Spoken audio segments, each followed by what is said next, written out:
Hello, this is On Call with Doc Dave. So today we're going to go into episode number 4, and this is a very interesting topic we're going to talk about today because if you, for some reason, are unfortunate enough to experience this, you'll know what I'm talking about. So today's topic is going to be kidney stones. Now, what are kidney stones? Well, first of all, kidney stones have generally a family history, and it's 90% in males, and it's a calcium precipitated stone. Usually 90% of the time, the stone is made out of calcium. Occasionally, it's made out of urate, but the mass majority is made out of calcium. And where do you get this calcium from? I mean, everybody has calcium in their body, but the most common cause of calcium deposits in the kidneys are generally either from dietary, and we'll go over later the actual dietary products that cause this condition, or a vitamin D abnormality, which absorbs calcium in the system. And sometimes it's just a metabolic issue. You just don't process the calcium correctly in your body and you don't metabolize it, and it starts to accumulate in your bloodstream. And then, as by most products, it's eliminated through the kidneys. So as this calcium continues to build up in your kidneys, then it eventually forms a stone in the what's called the pelvis area of the kidney, and then that gets deposited into the urethra, which is the tube that runs from the kidney into your bladder. Now, the anatomy of the urethra is interesting, and it's kind of like a funnel. At the top, it's pretty big, so most stones get deposited. They don't have any obstruction. They start to go down this funnel until they get to the part where it's so narrow that the stone gets lodged in the urethra. And that's generally in the lower third part of the urethra, right before it drops into the bladder. There's a valve area there where the urine actually goes into the bladder, and that's the narrowest part of the urethra, and that's generally where the stones get stuck. So that's a little bit of background on it. The most common cause of kidney stones are, not only dietary, but dehydration. So as your urine gets more concentrated from being dehydrated, the amount of calcium that's in that part of the urine percentage-wise goes up just because of the concentration of the urine. Less water, more calcium, stone forms. So what are the symptoms of the onset of kidney stones? Well, it's pretty obvious, and there's generally just one symptom, and it's an abrupt onset of sharp flank pain. It's like somebody stabbed you in the back, or you just got kicked by a horse in the back, and it just comes on, boom, just like that, immediately. It's not generally a subtle onset, although sometimes when you talk to people, they say, well, I kind of felt a little twinging there for the last couple of days, but I didn't think much of it because it went away by itself. And that was the onset of this stone starting to go down the urethra, in the large part of the urethra before it got obstructed. And so that's usually the history you get from people. Now, they may also tell you that, it started in the back and now it's radiating into my lower groin, either into the right side or the left side, depending on which side of the kidney the stone's in. And it's this sharp pain that goes from my flank area into my groin area. And that's usually a pretty common symptom as well. Now, they also might say, well, I saw some blood in my urine for a couple of days. When I was urinating, there was a little redness in there. I wasn't quite sure what that was due to. Well, that's the stone. It's not a pure round stone. It has like little horns on it and little spikes on it. And as it goes down the urethra, it kind of cuts into the side of the mucus of the urethra, and that causes blood to form into the urine. Then they also may say, hey, listen, I pass these little gravel stones in my urine. Well, sometimes these stones are so small that they just pass spontaneously, and they'll get dumped out of the urethra into the bladder, and then you will urinate them out. And, not all stones do that, but some do. And that's when they'll say, well, Jay, a little gravel in my urine. Or, there may be still a bigger stone up there, but the smaller stones are coming out spontaneously. The other thing people generally complain about is nausea and vomiting. I mean, this thing is just really uncomfortable. And the nausea and vomiting then precipitates more dehydration, which causes the stones to form even larger. Now, the diagnosis is pretty simple. You get a urine analysis from the patient, you look at it under a microscope, and you see blood. You see either red blood cells or you see gross blood in the urine. Now, once you've done that, now it's not always 100%. Sometimes these stones are completely obstructed and they don't pass any blood in the urine. So that's not a good sign. But if you see blood in the urine, you generally know you got, especially if it's in a male, that you've got a kidney stone.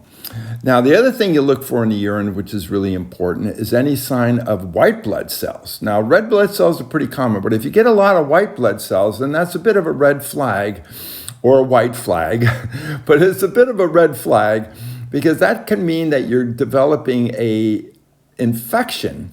As those stones cut through the urethra, it can cause an infection in the urethra, and it's what we call an obstructive pyelonephritis, which is an infection that backs up into the kidney because the urethra is blocked. And that's very dangerous because you can get a severe sepsis body infection from that. And you got to be really careful if you see a lot of white cells in there or leukocytes. You may want to draw a CBC and make sure that the white count isn't extremely elevated. And if it is, if that complication develops, which is really rare, but if it does, then that's a urological emergency, and you got to put the people on IV antibiotics, and you got to admit them to the hospital for 3 or 4 days. You got to hydrate them up. You got to give them anti-nausea medicine, and it's a big production. But like I say, the majority, like over 90% of the stones will pass spontaneously eventually. It may feel like forever, but they will pass, usually in about 24 hours. So I like to give the analogy of women giving birth, because when the baby's about ready to come out, that's when it's the most intense, the most painful. You're going through all 8 hours, 10 hours of labor, and all of a sudden, boom, you deliver the baby. And as soon as you deliver the baby, boom, you feel 100% better. Well, that's the same thing kind of with a kidney stone. As it gets lodged in that last part of the urethra, right before it comes out, that's the most painful part. That's the most difficult. And as soon as that stone passes out and goes into the bladder, boom, symptoms are all gone. Because when you urinate it out, generally you don't have a lot of symptoms from that.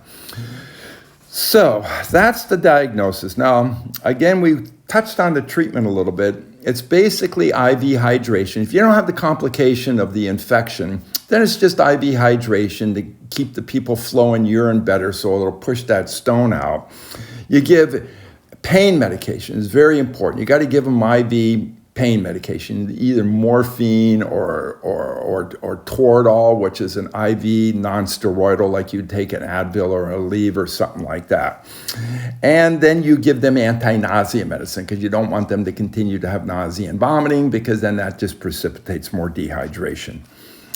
Now, the stones that pass spontaneously are generally less than 6 millimeters, okay? 6 to 8, 8's kind of pushing it, but most stones are 3, 4 millimeters, and that's why I say most stones just kind of pass by themselves. So if they're under 6 millimeter, you just tell the patient, well, listen, you're going to have to put up with this for, a number of hours, maybe a day. You give them some pain medicine to go home. You tell them to try to stay hydrated. You give them some anti-nausea medicine to go home, and they generally do well. Now, the types of people that need to be admitted are people that have intractable pain that just doesn't go away even with IV pain medication. So you can't just send those people home because they'll be back. It's like a slingshot. Boom, you send it out and it's going to eventually come back. So if you can't manage the pain in the ER, then you're going to generally have to admit them. The other thing is if they have intractable nausea and vomiting, they just can't hold fluids down. Even with IV fluids, even with antiemetic medication, they're still vomiting in the ER, you got to admit them because they'll be back as well. And then when they come back, they're generally in worse condition than they were when they came in initially. So you got to be careful with that. And the other thing is if they have the infection. If they got a fever, they got white cells in their urine, or white count in their CBC, their blood test is elevated, you got to put them in because this could be really serious and you don't want complications of sepsis associated with these patients. And the last reason you would admit them is if the stone is greater than 8 millimeters. If it's a 10, 12 millimeter stone, there is just no way that's going to pass by itself. So you got to admit them, get a urologist on board, and the urologist will either do 2 procedures. They could either do a retrograde through the urethra up into beyond the stone like a little basket. It opens like an umbrella and they pull the stone out. Or there's shock wave lithotripsy, which is what they put you like in this little bathtub and they blast these waves through your system and that breaks the stone up. It actually like exploding the stone, so it breaks up into smaller fragments. And then obviously these smaller fragments are going to be less than 6 millimeters, so everything should pass and be in good order. Now, the last thing about kidney stones, how do you prevent these things? Okay, if you've had one, you certainly don't want to have another one. You know, it's a life experience you don't want to have to go through again. So the main thing is hydration. Keep yourself hydrated because the more hydrated you are, the more urine you form. If there's any little stones that are starting to form, they're going to pass spontaneously. You'll never even know you had them. The other thing is avoid calcium supplements. If you're prone to having kidney stones, or if you've had a kidney stone in the past, or if you got a family history of kidney stones, avoid calcium supplements. Medications that, you know, you can get them over the counter, maybe your doctor gives them to you because you've got what's called osteoporosis, which is a kind of thinning of the bone, a washed out bone, and you're prone to having like hip fractures and this and that type of things. So try to avoid those if you actually, you know, it's possible for you to do that. The last thing is, and it's pretty simple, is dietary restrictions. Avoid things that have high calcium in it. And that's usually milk or dairy products, yogurt, ice cream, cheese. You know, those kinds of things are really high in calcium. And if you have a prone to getting these kidney stones, you want to avoid those because you don't need that extra calcium. So there you go, kidney stones in a nutshell. Hope you enjoyed that and it was informative and a little entertaining. If you liked it, hit the like button. If you really liked it, blast that subscribe button. Why not? I mean, you know, it's just good. You get information from me afterwards. Again, remember I'm on call with docdave@gmail.com if you have any further questions. And with that being said, my parting statement, remember, I'm your friend, not your physician. So have a good day, and we'll talk again for another exciting episode coming up shortly. Thank you.